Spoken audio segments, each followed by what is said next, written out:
గోచీ బాబా సెలబ్రిటీగా మారిన తరువాత ఇది పరిస్థితి. అతనికి ప్రజల నుంచి ఏ స్థాయిలో ఆదరణ వస్తుందో చూచిన తర్వాత హుండీ పెట్టి ప్రజల నుంచి డబ్బులు వసూలు చేస్తారు. పేద్ద భక్తి ఉన్న డబ్బున్న వారి నుంచి పెద్ద మొత్తంలో చందాలు తీసుకుంటారు. అతను బ్రతికుంటే ఆశ్రమం, లేకుంటే గుడి కట్టడం ఖాయం. తెలుగు సామెత, పిల్లి గుడ్డిదైతే ఎలక తోకెత్తి చూపించినట్లుగా ఇతను ఒక మానసిక రోగి.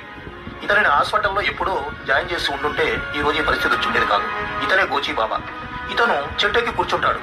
అతను చెట్టు ఎక్కినందుకు ఆ చెట్టు మొదలకు వేర్లకు ఈ అంధభక్తులు, ఈ మూఢభక్తులు, ఈ ముసలి భక్తులు ఒత్తుతారు, నొక్కుతారు. కానీ ఇక్కడ వ్యాపారం చేసుకునేటువంటి, రోడ్డు సైడ్ వ్యాపారం చేసుకునేటువంటి అవ్వలు, పెద్దలు, వృద్ధులు, పిల్లలు అందరినీ తీసుకొచ్చి ఇతని నెత్తి మీద జుట్టు లేకపోయినా కానీ పువ్వులు జల్లిస్తూ ఉంటారు. వాడు ఆ పువ్వులు ఎందుకు వేస్తున్నారో, ఆ పక్కన టవల్ పెట్టి ఇంకొకటి ఎందుకు తుడుస్తున్నాడో తెలియక మా వాడు కంగారు పడుతూ ఉంటాడు. నీటిని తాగడానికి కూడా మా వాడు ఆసనాలు ఇస్తూ ఉంటాడు. వెరైటీ ఆసనాలతో, వెరైటీ నమస్కారాలతో నీళ్లను కొలుస్తూ ఉంటాడు, పూజిస్తూ ఉంటాడు, ఏదేదో చేస్తూ ఉంటాడు. ఇట్లానే చదువుకున్న వాళ్ళు, ఉద్యోగస్తులు, అట్లానే ప్రభుత్వ ఉద్యోగులు అందరూ కూడా మా వారికి పహరా కాస్తున్నారు, కాపలా కాస్తున్నారు, మా వారిని ఫాలో అవుతున్నారు.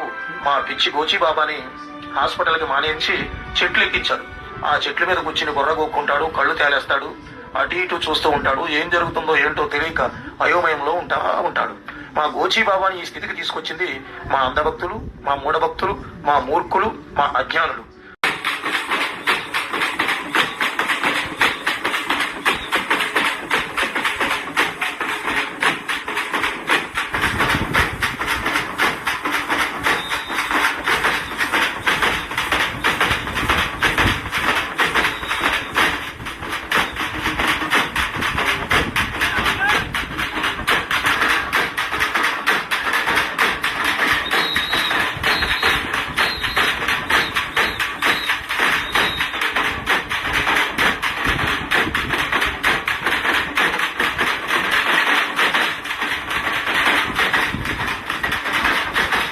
అతను బ్రతికుంటే ఆశ్రమం, లేకుంటే గుడి కట్టడం ఖాయం.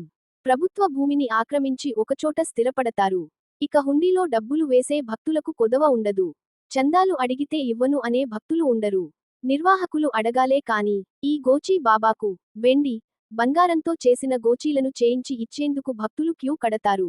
దేవుళ్ళు ఎలా పుడతారో ఈ వీడియో కథనం ద్వారా మీరు అర్థం చేసుకోవచ్చు. మిత్రులారా, దయచేసి సబ్స్క్రైబ్, లైక్, కామెంట్, షేర్ చేయండి.